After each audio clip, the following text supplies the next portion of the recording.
Continuamos con la serie de estudios bíblicos sobre el libro de Jueces y cuyo tema central es la decadencia de una nación. En esta oportunidad estudiaremos el capítulo 19, que nos muestra hasta dónde se puede llegar en la degradación humana cuando comienza en un conflicto conyugal y termina en un acto aberrante con reclamo de justicia que llevó a una guerra fratricida entre las tribus de Israel.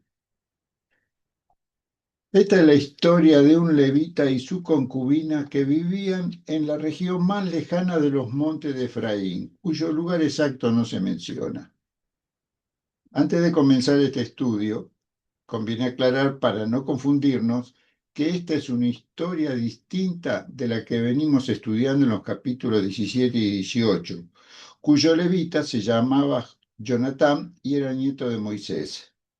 En esta historia, que comienza en el capítulo 19 y finaliza en el 21, cerrando el libro de Jueces, según la mayoría de los estudiosos de la Biblia, dicen que sucedió durante los primeros tiempos de la conquista de la tierra prometida, aunque no se puede establecer con certeza el año.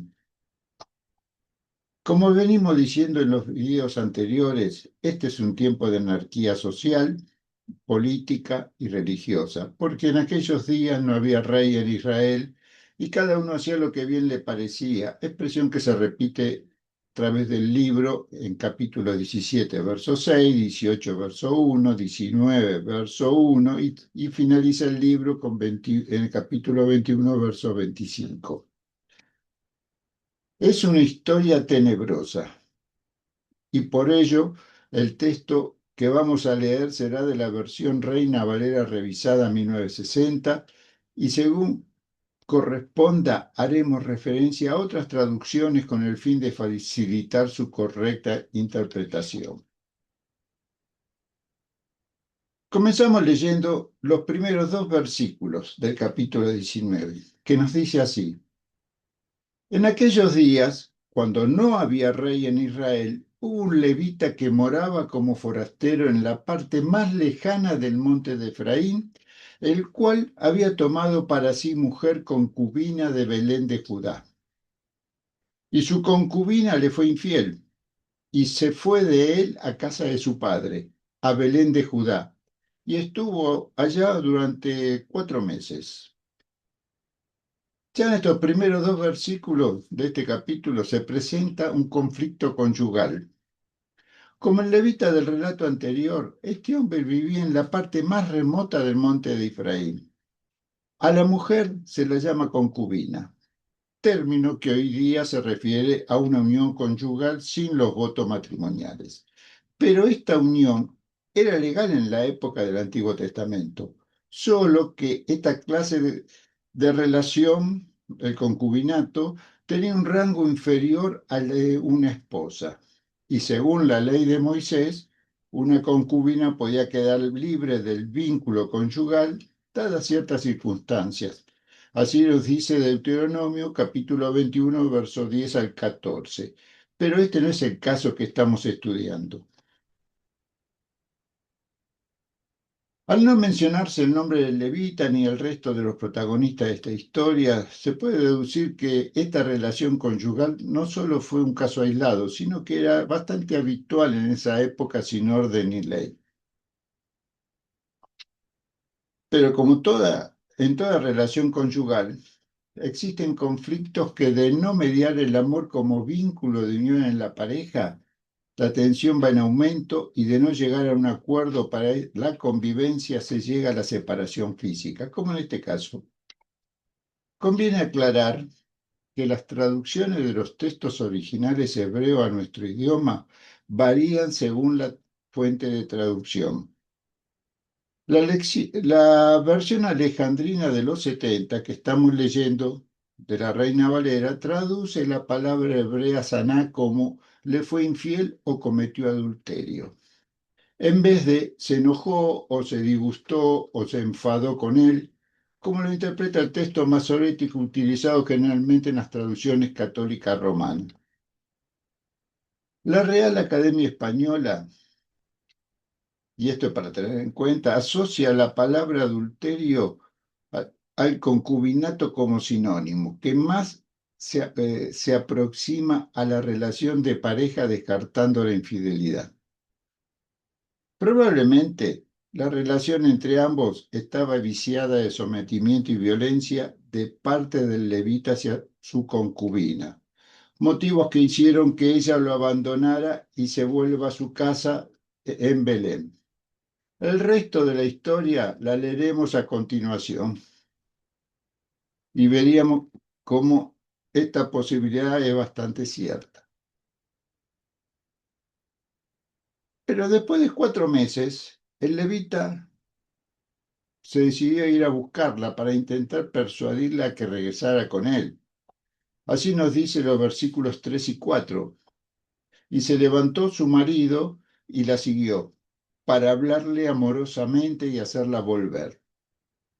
Y llevaba consigo un criado y un par de asnos, y ella le hizo entrar en la casa de su padre. Y viéndole el padre de la joven, salió a recibirle con gozo, y le detuvo su suegro, el padre de la joven, y se quedó en su casa 3 días comiendo y bebiendo y alojándose allí.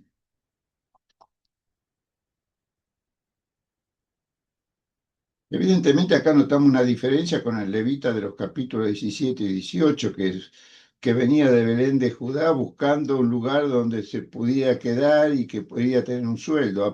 Este levita aparentemente tenía una mejor posición porque tenía 2 asnos y además tenía un criado, ¿no? Y además tenía una concubina. O sea que evidentemente la situación económica no era tan básica como el otro levita.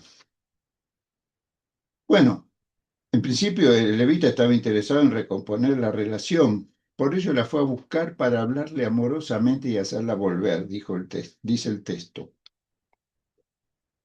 Se puede deducir del texto leído que la relación entre ambos estaba en un impas, no estaba rota del todo.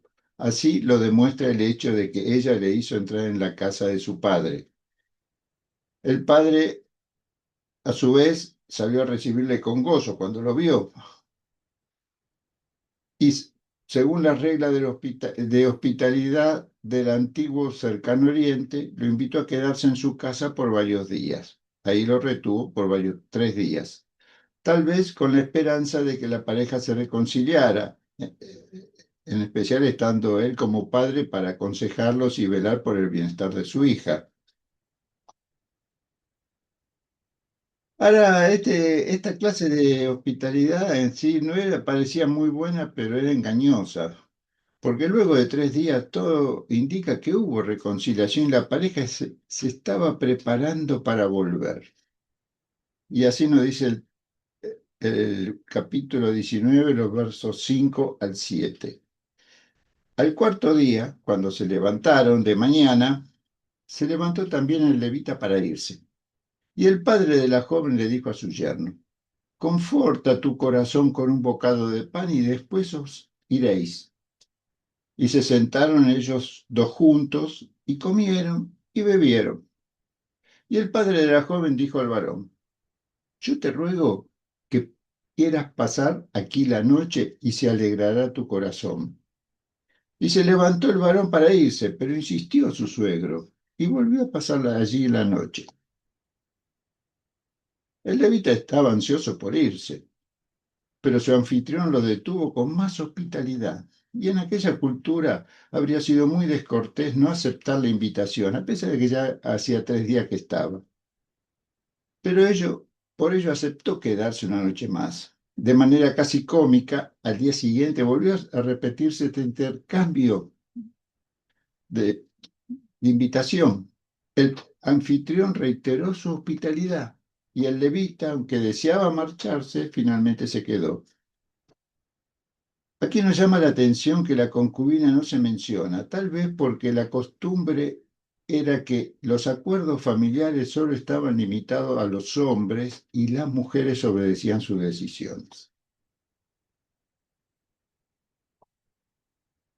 Al día siguiente, a pesar de la insistencia de su suegro para que se quedara otro día más, el levita tomó la decisión, aunque se estaba acercando la noche, de emprender el regreso a su casa en los montes de Efraín. Así nos dicen los versículos 8 al 10. Al quinto día, levantándose de mañana para irse, le dijo el padre de la joven: conforta ahora tu corazón y aguarda hasta que decline el día. Y comieron ambos juntos. Luego se levantó el varón para irse, y su concubina, él y su concubina y su criado. Ya todos se prepararon. Entonces el suegro, el padre de la joven, le dijo: he aquí ya el día declina para anochecer. Te ruego que paséis aquí la noche. He aquí que el día se acaba. Duerme aquí para que se alegre tu corazón y mañana os levantaréis temprano a vuestro camino y te irás a tu casa. Mas el hombre no quiso pasar allí la noche, sino que se levantó y se fue. Y llegó hasta enfrente de Jebús, que es Jerusalén, con su par de asnos ensillado y su concubina. Aquí también encontramos diferencia según el origen de las traducciones respecto al texto. No quiso pasar allí la noche, sino que se levantó y se fue, nos dice el versículo 10. Las traducciones del texto masorético, como la de Dios habla hoy, dicen: el levita no quiso quedarse otra noche más, sino que se fue con su concubina y su criado y sus dos asnos ensillados, resaltando la autoridad absoluta que tenía la cabeza de familia, quien consideraba que tanto su mujer como su criado y los asnos eran de su exclusiva propiedad y por tanto tenía plena autoridad sobre ellos.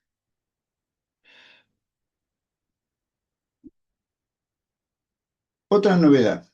Además, la mención de la ciudad de Jebús, aclarando que es Jerusalén, fue un agregado en el texto original hebreo posterior, ya que la ciudad realmente se llamaba Jebús y estaba habitada por los jebuseos hasta que recién, 2 siglos después, en tiempos de David, fue conquistada y se le cambió el nombre por el actual como la conocemos hoy. Así nos dice 2 Samuel capítulo 5, de versos 6 al 9. El viaje continuó y cuando llegaron a la ciudad de Jebús, que dista solo 10 kilómetros de Belén, es lo que habían transcurrido desde que inició el viaje, ya casi había anochecido. Y el criado le hace una propuesta al levita. Versículos 11 al 13.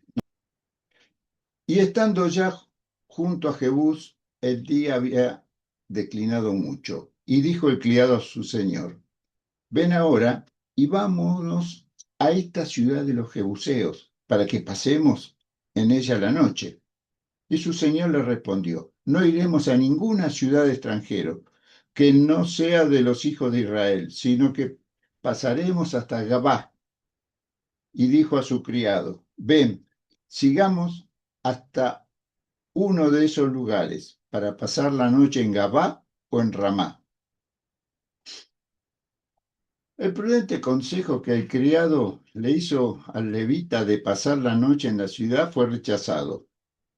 En ese tiempo, Jebús o Jerusalén estaba en manos de los jebuseos y el levita no deseaba recibir hospitalidad de pueblos no israelitas.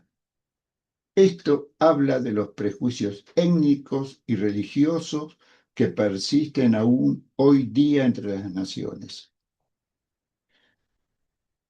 Si los israelitas hubieran continuado con la conquista de la tierra que entraron en ella, Jerusalén ya había estado en su poder y bien podían haber pasado la noche allí y continuar su camino el día siguiente sin inconveniente alguno.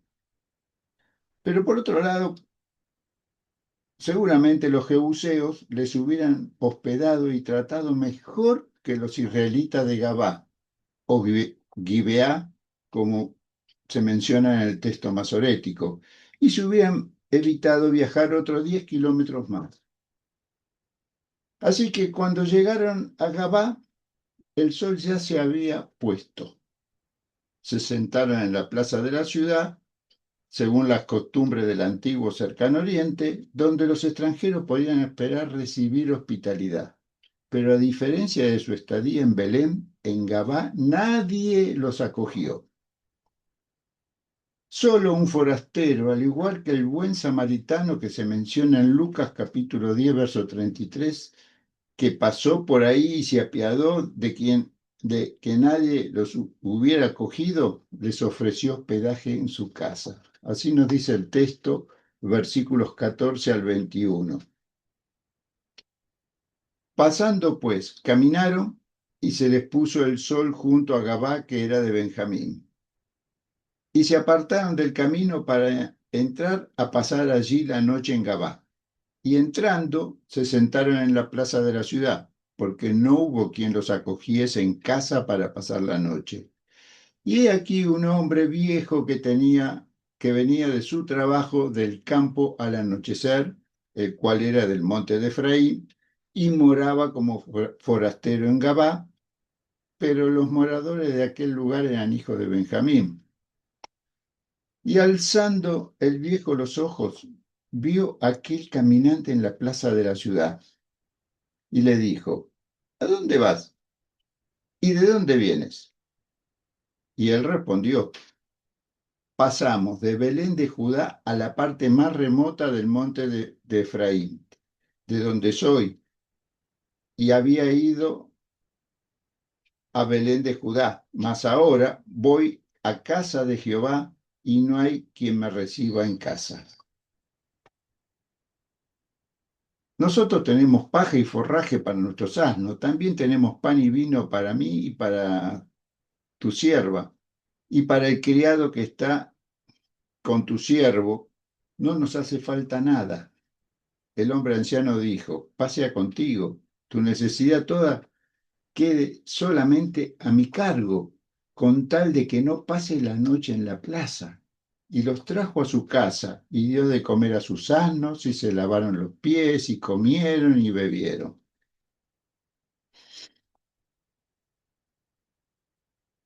Cuando nadie los ayuda, un hombre viejo que regresaba de su trabajo y era del monte de Efraín, igual que el levita, y vivía como extranjero en Gabá, es posiblemente haya sentido por motivo de afinidad la necesidad de hospedarlo.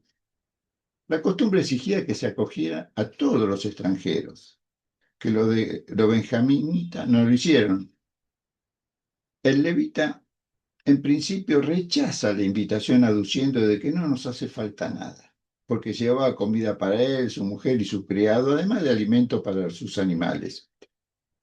Pero el anciano insistió en que fueran a su casa y no pasaran la noche en la plaza, tal vez porque sabía que Gabá era una ciudad insegura y la plaza dentro de los muros de la ciudad habría sido un lugar aún más inseguro para los visitantes. Así que los trajo a su casa y dio de comer a sus asnos y se lavaron los pies y comieron y bebieron.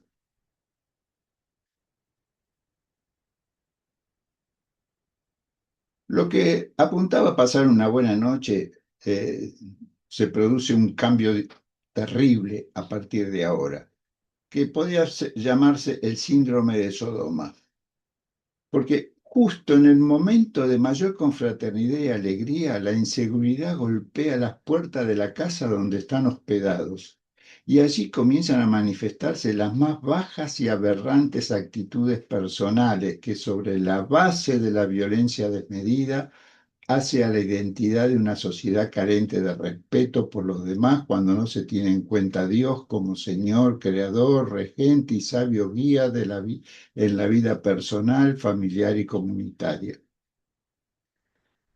Leemos capítulo 19 de Jueces, versos 22 al 26.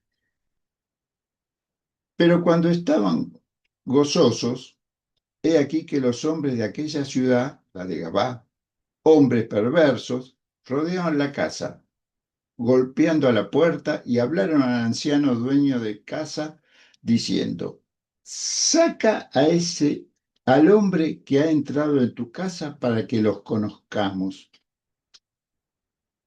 Las versiones masoréticas dicen que queremos tener sexo con él.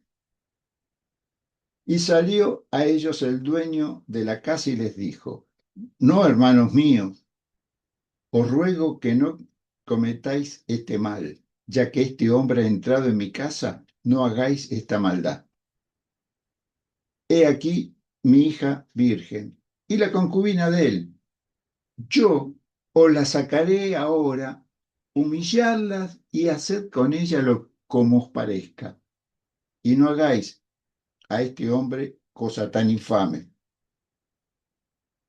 Aquellos hombres no lo quisieron escuchar, por lo que tomando aquel hombre a su concubina, aquel hombre es el levita, la sacó y entraron a ella, o sea, la violaron y abusaron de ella toda la noche hasta la mañana y la dejaron cuando apuntaba el alba. Y cuando ya amanecía, la mujer vino y cayó delante de la puerta de la casa de aquel hombre donde su señor estaba, hasta que fue de día. Aquí hay ecos de la historia de Sodoma y Gomorra de Génesis capítulo 19, cuando unos extranjeros llegaron a la ciudad cuando anochecía y se alojaron en la casa de Lot. Los ecos de Sodoma se convierten en una macabra recreación en Gabá, cuando la apacible hospitalidad del anciano termina con la llegada de unos hombres perversos, gente malvada, dice la Biblia de Jerusalén. Hombres de Belial sería la traducción más literal del texto griego, del texto original hebreo, haciendo referencia a personas malvadas, rebeldes o que practican toda clase de iniquidad a quienes el anciano anfitrión llamó amigos míos, cuando quiso interceder por su invitado levita, considerando una ofensa a la hospitalidad y la moral lo que le querían hacer. En el Antiguo Oriente, el honor de una mujer era considerado menos valioso que el sagrado deber de la hospitalidad, que obligaba al anfitrión a defenderlo a cualquier precio. Por ello, el anciano anfitrión propone entregar a su hija virgen y a la concubina del levita. No le preguntó al levita, directamente lo dijo. Propuesta tan sorprendente y aberrante como la que hizo Lot en Génesis 19, versículos 7 al 8. En síntesis, la alternativa que el anciano propone era más aberrante de la que buscaban los habitantes de Gabá. Pero los pervertidos no aceptaron la propuesta del anciano y ahí interviene el levita, quien les entrega a su concubina para que hicieran lo que quisieran con ella. Y aunque el texto no lo dice, tanto él como el anciano se fueron a dormir. La concubina fue violada insistentemente por los hombres de Gabá y cuando ya amanecía vino la mujer y cayó delante de la puerta de la casa del anfitrión y quedó muerta. Hay algunas diferencias relevantes con el relato de Sodoma y Gomorra. Aquí los perpetradores no eran paganos, sino eran israelitas, eran paisanos. Tampoco hubo ningún ángel que intervino para rescatar a las mujeres inocentes, ni cayó un castigo del cielo al amanecer destruyendo Sodoma y Gomorra. Lo que sucedió a la mañana siguiente es que después de descansar, el levita se levantó como de costumbre y abrió la puerta de la casa para continuar con su viaje, como si nada hubiera sucedido durante la noche. Así nos dice el texto versículos 27 y 28. Y se levantó por la mañana su señor, o sea, el levita, y abrió la puerta de la casa y salió para seguir su camino. Y he aquí la mujer, su concubina, estaba tendida delante de la puerta de la casa, con las manos sobre el umbral. Él le dijo, levántate y vámonos. Pero ella no respondió. Entonces la levantó el varón y echándola sobre su asno, se levantó y se fue a su lugar. O sea, emprendió el camino de regreso a su casa. Con tal desprecio hacia su concubina, él en vez de atender por lo que había pasado, le ordena levantarse para continuar el viaje y no le responde, la carga sobre uno de los asnos y continúa la travesía a su casa como si nada. Si bien el relato no menciona la muerte de la concubina, se deduce que ya estaba muerta dada la falta de respuesta a la orden que le dio el levita para levantarse. Hasta aquí la triste historia de una relación conyugal conflictiva agravada por la participación indolente y aberrante de una sociedad carente de principios que convive ajena a las leyes de Dios y busca violar tanto a hombres como mujeres.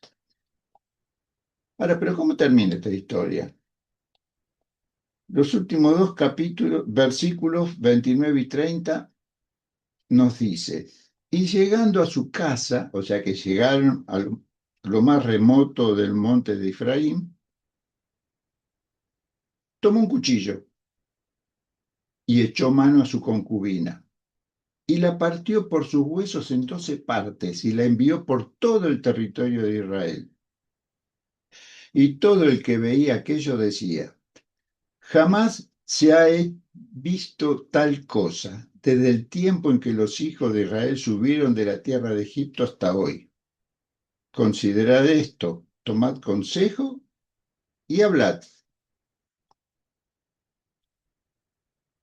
Esto va a continuar en el video siguiente. La acción del levita al descuartizar el cuerpo es análoga a la que 2 siglos después realizaría Saúl, con la diferencia de que aquí es el cuerpo de una mujer que se descuartiza para reclamar justicia sobre la base de una injusticia de quien le está reclamando, y no el cadáver de 2 animales que Saúl descuartizó y envió por todo Israel en demanda de una convocatoria nacional de hombres armados para enfrentar una amenaza externa. Primera de Samuel, capítulo 11, verso 7. De cualquier manera, la acción del levita fue contraria al respeto como se debe tratar a los muertos en Israel. La descuartizó como si fuera un animal y distribuyó los pedazos entre las 12 tribus de Israel para llamar a las armas. Todos los que vieron el macabro mensaje estuvieron de acuerdo en que dicha atrocidad exigía una represalia, como veremos en el siguiente video. Bueno, vamos a resumir esta historia. Del texto leído podemos observar lo siguiente. Primero, que en toda relación conyugal se presentan problemas de convivencia que de no mediar el amor como vínculo perfecto entre los cónyuges, así nos dice Colosenses 3:13, pueden llevar a una separación, como sucedió con la concubina que regresó a casa de su padre. Segundo, los prejuicios hacia los demás nos puede llevar a tomar decisiones equivocadas en la vida, como la que tomó el levita cuando decidió pasar la noche en Gabá en vez de haberse quedado en Jebús. Tercero, toda sociedad que opta por vivir dándole la espalda a Dios y sin obedecer las leyes que rigen la vida en comunidad termina perdiendo su identidad como nación. Y cuarto, hacer lo que a cada uno mejor le convenga abre la puerta a los más bajos instintos como tener sexo con personas del mismo género, violar a mujeres e incluso descuartizarlas, que son algunos actos violentos que demuestran hasta dónde se puede llegar en la sociedad cuando no existe autoridad alguna que guíe los pasos de una nación. Esta aberrante historia aconteció 1000 años antes de la era cristiana y sin embargo la maldad del ser humano, a pesar de las nuevas leyes de convivencia, siguen vigentes. La violencia social va en aumento y los conflictos conyugales que terminan en crimen están a la orden del día. ¿Por qué la violencia se sigue enseñoreando en la sociedad y en los hogares? La respuesta nos la da el apóstol Pablo en su carta a los Romanos. Versículo 28 al 32 nos dice, y como ellos, la gente, no aprobaron tener en cuenta a Dios, Dios los entregó a una mente reprobada para hacer cosas que no convienen, estando atestados de toda injusticia, fornicación, perversidad, avaricia, maldad, llenos de envidia, homicidios, contiendas, engaños y malignidades, murmuradores, detractores, aborrecedores de Dios, injuriosos, soberbios, altivos, inventores de males, desobedientes a los padres, necios, desleales, sin afecto natural, implacables, sin misericordia, quienes habiendo entendido el juicio de Dios, que lo que practican tales cosas son dignos de muerte, no solo las hacen, sino que también se complacen con los que la practican. El capítulo 19 muestra la depravación humana en su máxima expresión, donde la violencia, la engañosa hospitalidad, el abuso de poder y el desprecio hacia las mujeres contrastan fuertemente con el amor, la misericordia y la justicia que Jesús nos enseña para vivir conforme a los planes de Dios. La historia de la concubina del levita y la posterior guerra civil son una clara demostración de la falta de autoridad, justicia y misericordia de una sociedad que necesita revertir esta situación para evitar que cada uno haga lo que quiera con los demás. El texto nos lleva a considerar la necesidad de un Salvador que ordene las vidas y conduzca a la nación. Jesús es el Rey de Reyes y es la respuesta a esta necesidad. Su reinado sobre cada vida y especialmente en los hogares, que son los pilares de toda nación, es la que traerá justicia, paz y seguridad social. Las palabras de Jesús al iniciar su ministerio terrenal cuando dijo: el tiempo se ha cumplido y el reino de Dios se ha acercado, arrepentíos y creed en el Evangelio de Marcos, capítulo 1, verso 15, es el camino que llevará a la sociedad a una convivencia en paz y con esperanza. Y en lo que respecta al trato conyugal, Pablo nos hace reflexionar cómo debe ser el trato en la pareja, comparando la relación de amor de Jesús con la iglesia. En Efesios capítulo 5, verso 21 al 33 nos dice: someteos unos a otros en el temor de Dios. Este es el principio, un principio de sabiduría, como dice Proverbio, el temor a Dios. Luego dice: las casadas estén sujetas a sus propios maridos, como al Señor, porque el marido es la cabeza de la mujer, así como Cristo es la cabeza de la iglesia, la cual es su cuerpo, y Él es su Salvador. Así que como la iglesia está sujeta a Cristo, así también las casadas lo estén a sus maridos en todo. Y al marido le dice: maridos, amad a vuestras mujeres, así como Cristo amó a la iglesia y se entregó a sí mismo por ella, para santificarla, habiéndola purificado en el lavamiento del agua por la palabra, a fin de presentársela a sí mismo una iglesia gloriosa, que no tuviese mancha, ni arruga, ni cosa semejante, sino que fuese santa y sin mancha. Así también los maridos deben amar a sus mujeres como a sus mismos cuerpos. El que ama a su mujer, a sí mismo se ama. Porque nadie aborreció jamás su propia carne, sino que la sustenta y la cuida, como también Cristo a la iglesia, porque somos miembros de su cuerpo y de su carne y de sus huesos. Por esto dejará el hombre a su padre y a su madre y se unirá a su mujer, y los dos serán una sola carne. Grande es este misterio, mas yo digo esto respecto de Cristo y la iglesia. Por lo demás, cada uno de vosotros ame también a su mujer como a sí mismo, y la mujer respete a su marido. Sabias enseñanzas. Reflexionemos antes de actuar sobre la base del amor y el mutuo respeto en todo lo que hagamos, y así evitaremos pasar por situaciones dramáticas como la que hemos leído, cuyas consecuencias son irreparables. Que la gracia de Dios les dé entendimiento para hacer su perfecta voluntad y bendiga a la familia de la fe.